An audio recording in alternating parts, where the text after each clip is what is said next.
Marhay na aga mga kauragon. Ngayong araw nga mga kauragon, dahil gumanda na nga yung panahon dito sa amin, ay naisipan ko nga magluto ng ginisang munggo gulat. Ay let's set go!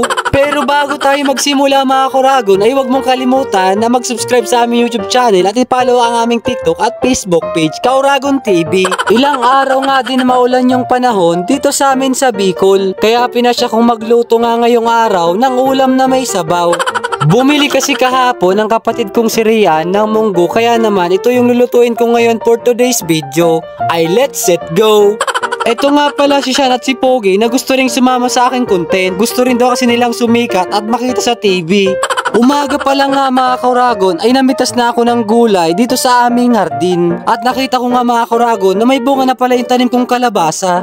Pagkatapos ko nga mamitas ng alugbati, talbos ng sili at talbos ng kalabasa, ay hinimay ko na nga itong munggong binili ni Rian. Meron kasi itong mga butil ng palay, mga dumi at mga maliliit na bato. At nang matapos ko na ngang malinisan ang munggo mga kauragon, ay sinalang ko na nga ito dito sa pugon para mapalambot na. Medyo matagal din kasi palambutin yung munggo mga kauragon, na halos kasing tagal din bago ako sinagot ng jowa ko. Habang pinapalambot ko nga pala yung munggo mga kauragon, ay sinimulan ko na palang himayin ang alugbati, pati na talbos ng kalabasa at dahon ng sili. Sobrang dami nga ng talbos na gulay ang ilalahok ko sa lulutuin kong ginisang munggo, na halos kasing dami na mga bata nagkikisyoso sa ginagawa kong content ngayon. Dahil sabi nga daw, the many, the better. Halos karamihan nga ng mga bata dito sa aming village ay nanonood ng aking mga ginagawang content. Kaya nga ako'y mas lalo pang nai-inspired na mas pagigihan ng aking pagbablog. Bukod kasi sa napakalaki ng potential na reward nito, ay maaari mo ding matulungan ng ibang tao. Ay let's it go! Pagkatapos ko ngang hiwain lahat ng Ricardo mga kauragon, ay sinimulan ko na palang himayin tong 2 pirasong tinapa na binili ni Rian. Hihimayin ko nga lang ito ng maliliit na piraso at kasamahan ko na rin pala ito ng alamang para mas lumasa pa yung aking ginisang munggo gulat. Binigay ko na nga lang kay Snow at kay Batik yung mga buto ng tinapa mga kauragon, gawa ng habang naghihimay nga ako nito ay bantay sarado ako nitong 2. Halata mo ngang gutom na ang 2 asong ito kasi para nagmamakaawa na sa akin. At sa wakas nga mga kauragon ay malambot na nga yung nilalaga kong munggo. Inalis ko na nga itong munggo sa apoy mga kauragon at baka ito'y ma-overcook pa.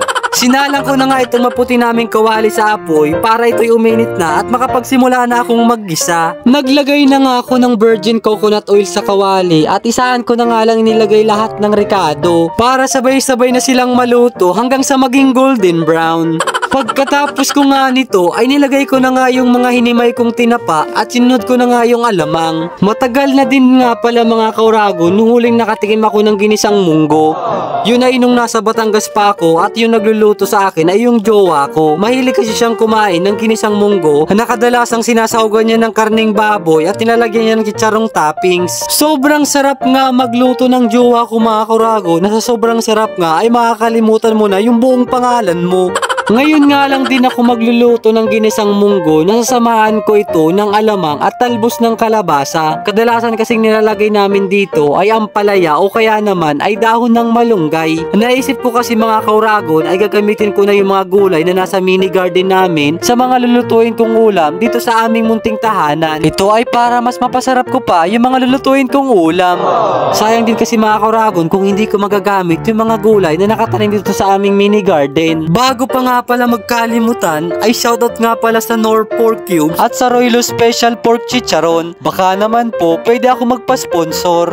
Sobrang sarap nga mga kauragon ng ginisang munggo kapag may pork chicharon nitong topping sa ibabaw. Naalala ko tuloy kapag nagluluto nito ang jowa ko ay di talaga mawawala ang chicharong baboy. Kadalasan pa nga mga kauragon ay ginagawa niya itong chichirya at pinapapak na lang bigla.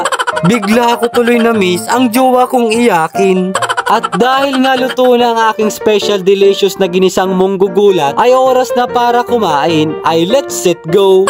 Kapag nga ganito ang ulam mga kauragon ay kadalasang nauunang nauubos ay itong kanyang toppings. Paano ba naman mga kauragon, ang sarap talagang papakin ang chicharong baboy na toppings. Naalala ko tuloy nung bata ako, naranasan ko magulam ng chicharong baboy na may sawsawang suka. Maraming salamat nga pala Panginoon sa biyayang binigay mo sa amin.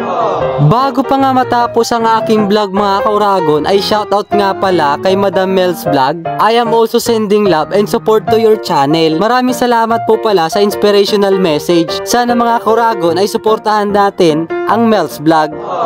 Maraming salamat mga kauragon sa mga bagong followers at subscribers natin. Naniniwala akong balang araw ay magiging akong isang sikat na content creator. Maraming salamat mga kauragon. Hanggang sa muli. Bye-bye!